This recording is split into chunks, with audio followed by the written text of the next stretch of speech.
Welcome to Kiss the Reviews. I'm Armando, that's Corey, and today we're doing 1985's Into the Night.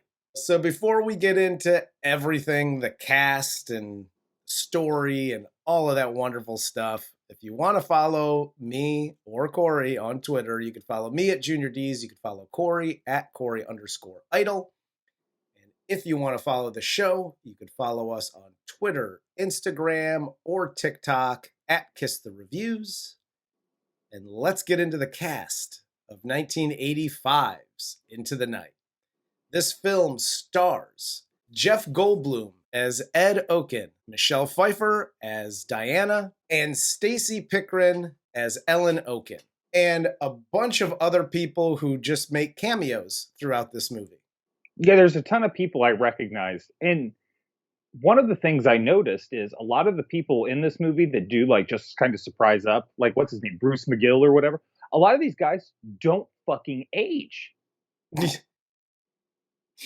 Well, either they were born old, yeah, or they just got to like, I don't know, 32 and was just like, yeah, go fuck yourself, time. I'm not aging anymore. Is it possible this story is true? Yes, it is. And obviously, John Landis, who directed, is also in this. And he didn't kill anyone with a helicopter this time. So thumbs up for that one. Good on you, John. Asshole. And David Bowie makes it. I was like, is that David Bowie? That's not David Bowie. I totally missed his name in the credits. And I had the same thing like, is that fucking David Bowie? And then immediately when I knew it was David Bowie, I started doing the Flight of the Conchords. You look a lot like Jermaine. No, I'm David Bowie. As I do, we'll start at the beginning of this film. And after the 5-minute long Metallica-esque intro with full song, I mean, the full track of whatever song that was, you could tell it's 1985 by the sound, by that first track that's playing during the intro to this. Yeah. We cut to Ed, who's getting ready for work. He's eating breakfast with his wife, Peg Bundy, apparently. And Stan picks up Ellen for work. I have a question about the Stan beeping 10 times. Okay, here's a quick don't do that. Don't do that, it's not good for you. Hi, people picking other people up for things. Work, school. I hear it in my neighborhood all the fucking time at 6:30 or 7 in the morning. When you pull up, especially in 2023, text the person. Call the person. In 1985, there was none of that. So you know what you did? You got out of your car and just knocked on the door like, hey, bud, I'm here. Don't beep 10 times like an asshole because you're too lazy to get out of your fucking car. Corey's life lessons. Hi, people cheating on your spouse. Don't give it away by constantly asking them why they're having the problem, and if you're the one causing it. The only reason you think that is if you're an obscene narcissist, or you're doing shit that's wrong and you're worried they know what's coming out. Yep. That's what's going to happen. So just shut the fuck up and listen. Oh, I can't sleep. I'm having insomnia. Oh, that sucks. Is there anything I can do for you? No, this is like a fucking bad problem. I can't. Okay. If there's anything I can do, let me know. Stan and Herb, which his name is Herb, by the way. Yes. Stan and Herb are pissed off in the fucking car, so I got to run out there real quick. Yeah. That's how that conversation should go. This is the same way Venom outed herself to me. That's why I knew as soon as this fucking bitch started talking about like, well, I feel like I'm doing something. Stan's going to get really pissed at me. I'm like Jeff Goldblum. Why the fuck do I care what Stan thinks? Yes. Stan can eat. He can eat all the dicks for all I care. We're having a conversation about a me problem right now. Yes. I don't give a fuck about Stan. I will say this, though, just in my defense. I always think everything is my fault. So I apologize to everybody and ask if it's my fault. And I always But- think everyone's cheating on me. Like, I know Armando's got another show with some bitch out there. I know it. Somewhere. You're goddamn right.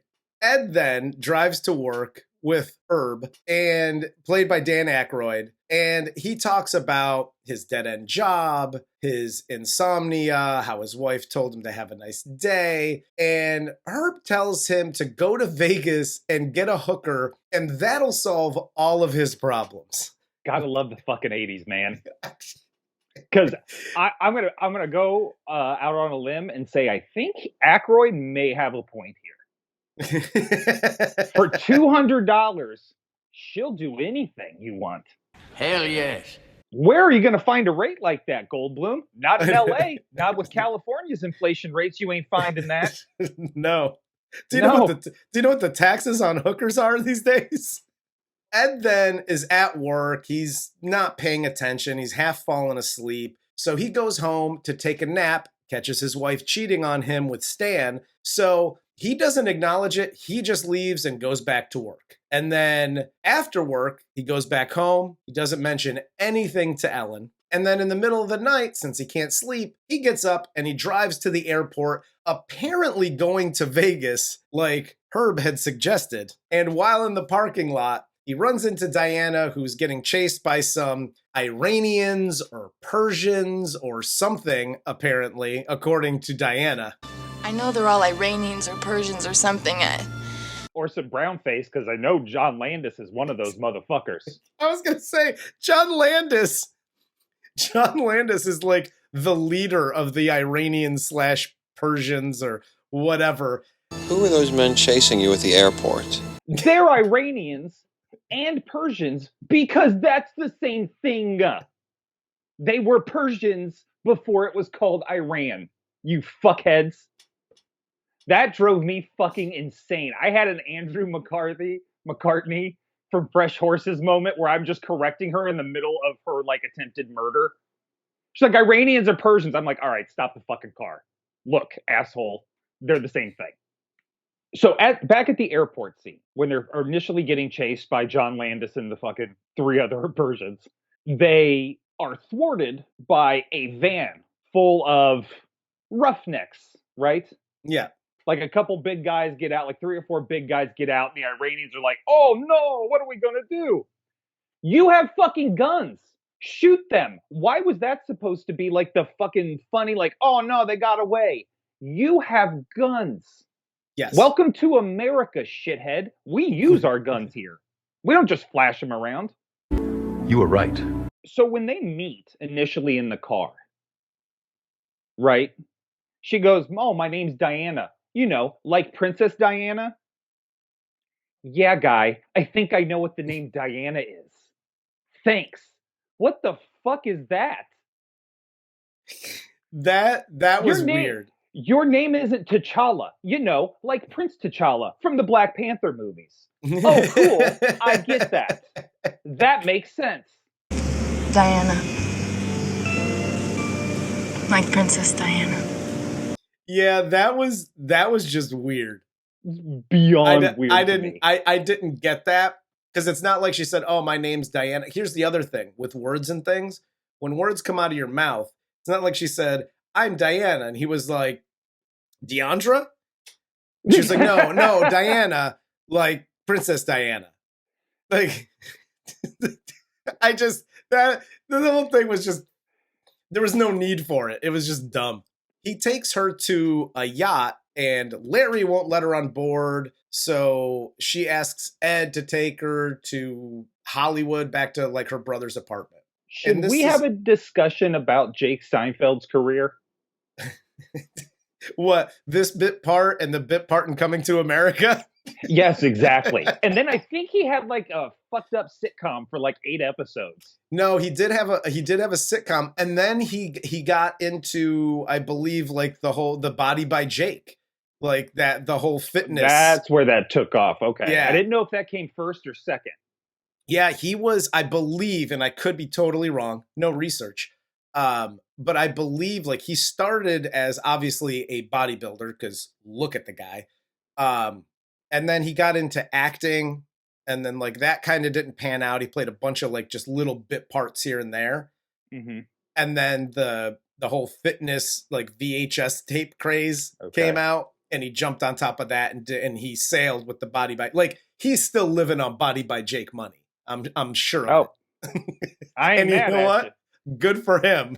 Hell yes. Here's what's crazy is he's in 2 movies and 8 episodes of a sitcom, and you recognize him immediately. Oh, absolutely. Absolutely. Nobody looks like that dude. Yeah, Larry said And- you don't exist no more. Like, I know who the fuck that guy is.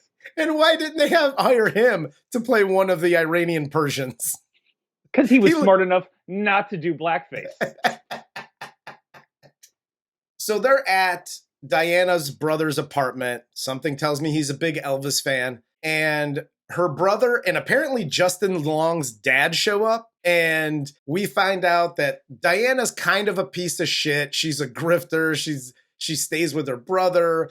The yacht is owned by Jack, some Jack character that we don't see until the very end. Mhm. And she's been basically glomming off him for the past 5 years. And she doesn't work. She doesn't do anything. She's just kind of a piece of shit. By the way, if I have Jack's money, I am absolutely keeping a Michelle Pfeiffer as a side piece 100%. for I'm 100 not. years if I can. Listen, I have zero problem with that. I'm not judging Jack in this situation. No, There look no at Jack don't in do this that. movie, dude. He's a little tiny old man who's like, yeah, I guess that sounds good, with the biggest ball-breaking wife that ever existed. Yeah. Let the guy fucking hit Michelle Pfeiffer a couple times, for God's sakes. After fighting with her brother, Ed and Diana leave. They see the gangsters getting out of the car at the apartment complex. So they steal her brother's Elvis car and they get away. They get to like a movie studio where her friend Christine is filming some TV show. Diana gives her something that the gangsters were looking for. She puts it in her coat. And then Diana finally tells Ed that the dudes that killed the guy that she was with did it because she smuggled some emeralds from the crown jewels from Iran and she can't go to the police. So she asks Ed for his help and he's like, cool, bro, like, cool story. I'll totally help you. Now, in this situation, I get it. It's Michelle Pfeiffer. But also, they're, you can't tell if they're white dudes in brown face or if they're actually Iranians. But I'd be like, there's guys shooting at us and shit. Like, I know you're Michelle Pfeiffer and all, but also, go fuck yourself. Like, I have insomnia. I'm not crazy. Yeah, before I disagree with you, I have to throw out this PSA. Corey's life lessons. Hi, kids. Uncle Corey here. I cannot stress this enough. Always buy outerwear that has a secret Coke pocket in it.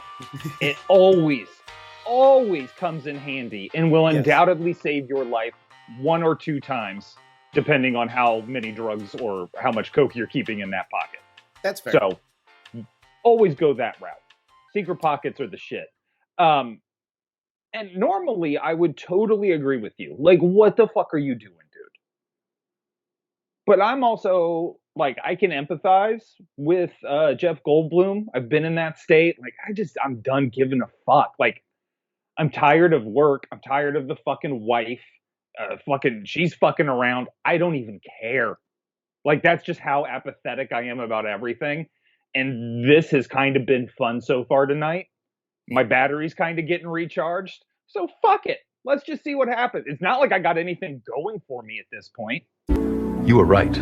So after this, Diana's like, oh, you need to go talk to Hamid and give him the phone number because I can't go in there for some strange reason, whatever. And John Landis and his other Iranian friend see Ed and then try to chase him in their underwear. And then this is where David Bowie shows up and puts a gun in Ed's mouth. And then Ed and Diana get away because the cops saved the day. This is where I have a hard time believing this is the same guy that directed Animal House and An American Werewolf in Paris.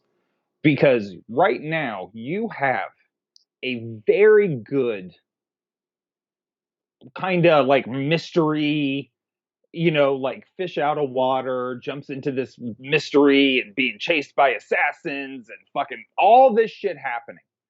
And then you have the moment where they're getting dressed in suits, see the dude, and fucking run outside in their underwear and slapsticky dance around back and forth with their guns pointed. Well, you're the bad guys we're supposed to be afraid of. Yeah. And you are looking like a bunch of fucking Persian brown-faced fucking goofballs right now. There's a few scenes, because this is, and I double-checked about halfway through this movie, I was like, is this a comedy? Or like an action drama kind of deal? Right. And it's all things. It's labeled as a comedy, drama, action, fucking cops and robbers, whatever like any genre that you thought it might be, it's probably included in that genre. Sure. But again, going back to some other movies we've reviewed recently, if everybody lives in that world, then cool. Right. But you literally have just these Iranians who's like, they're like the Three Stooges, and then everything else is seriousness. Like their boss, exactly. the chick, super serial. Ed and Diana, super serial. Like but these guys are just like whoop, whoop, whoop. They're trying to get through the door and they're like running into each other, and then John Landis can't open the door, and it's like, dude, if that's the comedy, I'm not there for it. Like that's where I kind of checked out. Yeah, on the whole dude, thing. you lessen the stakes, and I get it. There are always that trope, right? The goofball hitman, but usually you have one serious hitman and one stupid hitman. The whole team isn't fucking stupid. Yes, this team is. This would be like in Ill Manners if an American just showed up and like slipped on a banana peel every 5 minutes. Why is that there? Now that you said it, I wish they put it in there. So Diana here then leaves Ed as she goes to a hotel. He's supposed to get a cab, but he goes after her instead. Ed then ends up in one of the hotel suites. Can't find Diana anywhere. And then he walks into her room, finds Hamid and two women dead. Hamid's bodyguard is barely alive with a knife stuck in his chest. And David Bowie has Diana held at knife point. Behind a curtain? This should have been like David Bowie. Like when he first meets Goldblum, he's like, oh, I'm really impressed by your style. And like, he thinks he's a professional something. It should have given away to Bowie that this guy doesn't know what he's doing when you're hiding behind the sheer curtain going, shh. And your shoes are sticking out even, and he doesn't notice you at all. There's 4 feet sticking out from the bottom of the curtain. Yeah, right. He notices nothing. David Bowie should have been like, oh, fuck, I think I had the wrong room. Like, everybody's out of place now. I fucked this up. Like, Tom Cruise in Collateral never would have made these mistakes. No. Never. But after some wrestling around and whatever, I don't even know what the fuck is going on here. Like, the bodyguard gets up, he's the stabby stab. Like, he was dead, and now he's not, and now he's wrestling a very healthy David Bowie. Cool, whatever. And if I'm correct, not only was he dead, he literally has a ice pick or something plunged into his heart area, which he takes out to fight a full-strength David Bowie. Yes. This is not a good look for any of these guys. No. This guy's aorta is all fucked up, and you're like, oh no, we're equal fighting opponents now, and he's got a knife, and I got a knife, and who's gonna win? You should win that fight every time. The only thing that should happen to David Bowie here is that he goes completely blind because the blood is like projectiles squirting out of the guy's chest into his eyes. You know what? That's funny. Let's just do that. And then David Bowie goes whoop, whoop, whoop, and he slips on the thing, and then they get away. He's like, oh, I'm blinded by this bloody blood. I'm David Bowie. Diana and Ed here get away in a cab as John Landis and the Iranians give chase. And then after getting kicked out of the cab, they go to a diner to talk and dole out some more exposition. And she talks about Jack and the yacht. But the gangsters then go to Christine's house and Diana's brother's apartment, smash it all up, and then they drown Christina, and some random dude, French guy, kidnaps Diana and Ed.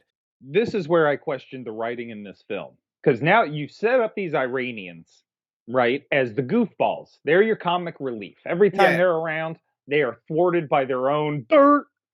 Fine. Great. Then you have them drown a bitch? Yes. Like in a very, like it was like you watch them drown her from her POV and vice. Like, it's not a great scene. They drag her to the ocean to drown her. And then they're just like, cool, peace out. They don't even go back to the fucking guy. They never hit the guy one time. Yes. They chase the chick, drown her, and they're like, well, fuck it, that's over. And they leave. Yeah. And I'm sorry. I have never seen Laurel and Hardy drown someone. Even when they fought Dracula and the Mummy, they didn't drown people. I think those are in the lost tapes. They must be. Laurel and Hardy, drown a bitch. Like, that's right? Like, right? Somewhere there's a reel-to-reel of Laurel and Hardy drowning a chick. I think that was more Fatty Arbuckle's thing. But yeah, that's fair. That's fair. Diana and Ed and the Frenchman drive to the crime scene, and Diana just willy-nilly walks into the crime scene. The cops are like, come right on in. You came to pick up a jacket? Cool story, bro. Come in and traipse through the crime scene. So she gets the cops to give her the coat after they very like, oh, let me just pat down this coat real quick and make sure there's nothing incriminating in it. And sure, we didn't feel the little coke pocket in the coat. Here, have these 6 giant emeralds in the coat. There it is over there. Will you get her out of here? Wait a second. This is what's amazing to me in this scene, right? We have to go all the way back where she says, I can't possibly go to the cops. Yes. You walked into an active crime scene and took part of it. And they let you go. Yes. And nothing happened. 0 repercussions. You're telling me you couldn't go to the cops and be like, hey, guy, turns out somebody in brown face makeup made me steal a bunch of emeralds, and now they're trying to kill me. Think you can help? And by the way, just as an FYI, the Iranians weren't in brown face. It was John Landis and 4 Italians. Can we not beat around the fucking bush here? That's you know what? That's the 1985 like casting director MO. Like, oh, Iranians? Yeah, let's get fucking Giovanni and all his friends. They'll come in and fucking do a great job here. I was wondering, what are we, 20 minutes into this thing?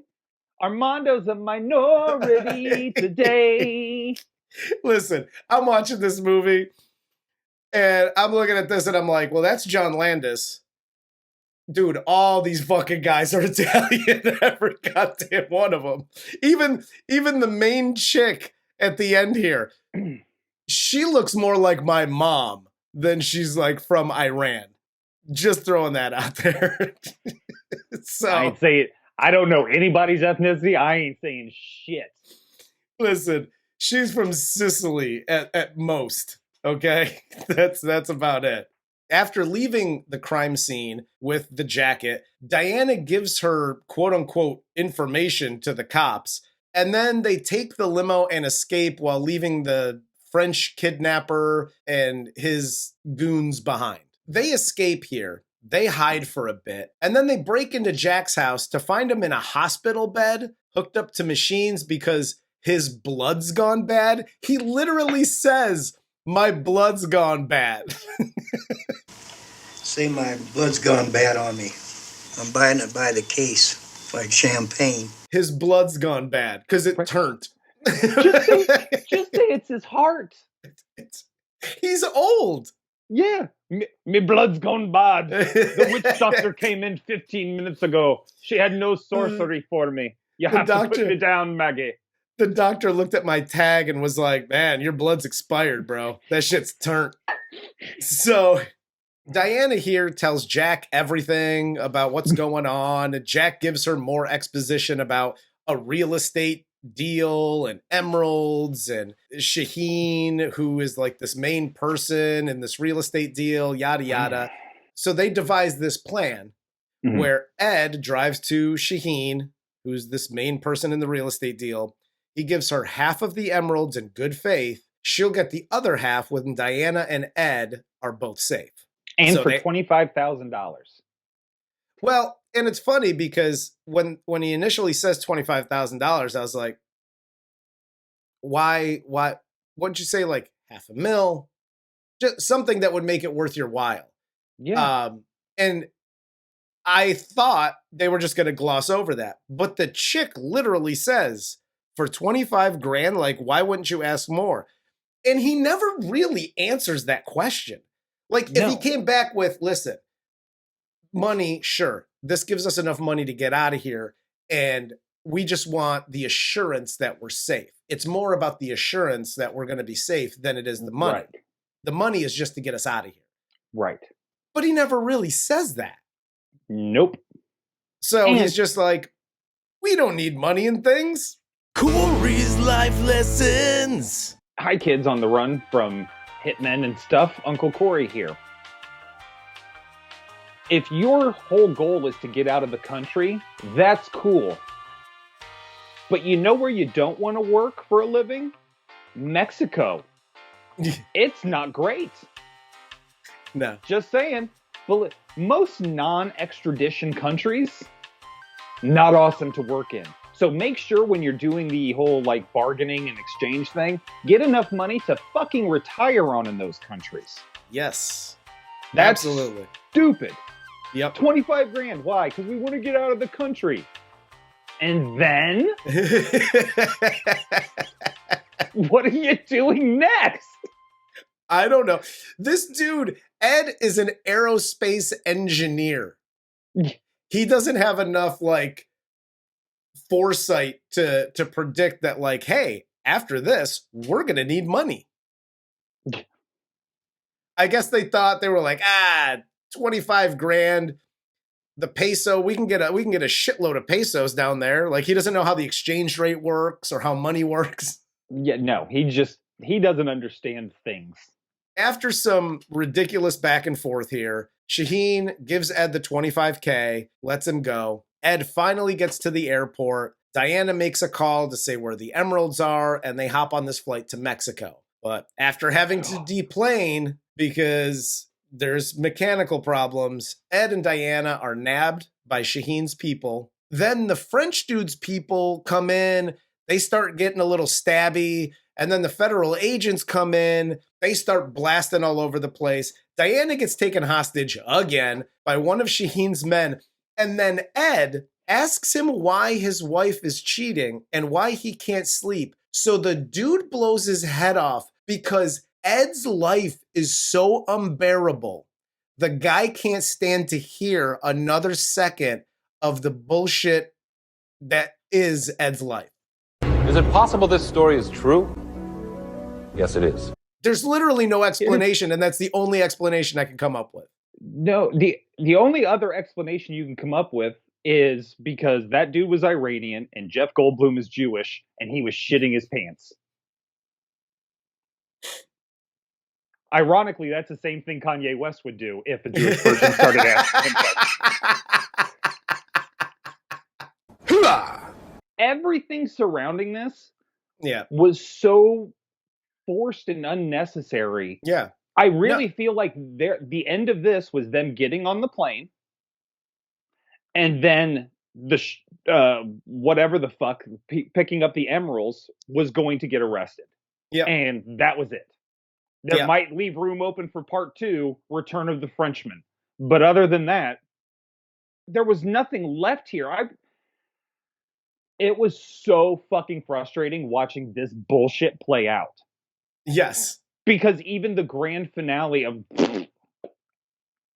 Well, the it only wasn't reason even that impactful. Like, the only reason this existed, this whole series of scenes in the airport, the only reason it existed is to set up them going to the next series of scenes, which is them going to like this motel where the federal agent gives them $750,000 from Jack because Jack gave it to the federal whatever. And after taking like a couple of stacks of cash for himself, he tells them to stay there for 24 hours and then like they're on their own after that.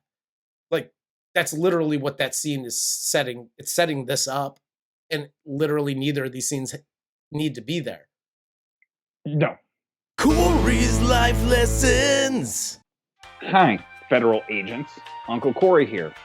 If you're taking somebody that was just held hostage and then the hostage taker, blew their fucking brains out, splattered their blood all over the two witnesses you're now taking back to a hotel, instead of maybe talking and doing all this fucking exposition and here's how we got here and Jack's money, let them wash their fucking faces. They're like covered in blood through. Actually, don't even take them to the hotel.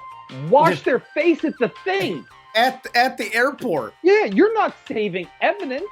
We know whose blood that is. We all saw what happened. Yes. Let them wash their fucking faces. My God, if you ever make me walk around with fucking another person's blood on my face for multiple hours, dude, I ain't giving you shit, feds. You could eat a dick. If you're talking to somebody and a piece of spit flies and hits me in the cheek, I'll fucking throw up. Let alone somebody's blood who just murdered themselves. You were right. All other people's blood is like Jack's blood. It's bad blood. Yes, it's all the blood's gone bad. I don't want bad. your disgusting blood on me. This movie ends as Diana showers. Ed finally falls asleep, and when he wakes up, Diana's gone. He sees that there's some cash in an envelope. He thinks that she bounced, and the movie ends as Diana asks him for a ride to the airport while they're in the hallway, and he's trying to find her, and yada, yada. What was the fascination with, like, $20,000 in this? Because that's what she left him. Yeah. He got $750,000? Well, let's say the federal agent takes 4 stacks off the top of that. So that's 20. So now you're at 730. She gives him 20. So now she's at 710. She's making out like a goddamn bandit. But we already set her up as this big grifter piece of shit. Like, yeah, well, of course she's giving him 20. Like, if I'm Jeff Goldblum, I'm like, one, I got 20 grand for all of my troubles. My car is still in fucking lockup somewhere. I don't even know where they keep the cars, as stated earlier. And 3, I didn't get to have sex for all of this. I got nothing but one night's sleep. Yes. 20 grand, go fuck yourself. Well, in the 80s, that was a lot of money. even by 80 standards, go fuck yourself. No, absolutely. I'm right there with you. For all that effort? No, sir. No, at the end of the day, we're talking, if you're giving me 20 grand, we're talking 20 grand and light sodomy. In daylight. With the lights on. That's right. No, I'm this movie was trash. I'm sorry. Like it didn't even keep, because the story, like if you were to tell me the story, like, oh, the guy can't sleep, his wife's cheating on him, one night he goes out, he runs into Michelle Pfeiffer, and hijinks happens and Iranians and whatever. Cool. But the story is good. But just the script, how they went about it, the twists and turns are fun. Take me on the journey, but the journey just wasn't fun. No, there was usually in a 2-hour movie like this, there is some kind of reveal. Like Jack was behind it all along, or Jack's white. You know what I mean?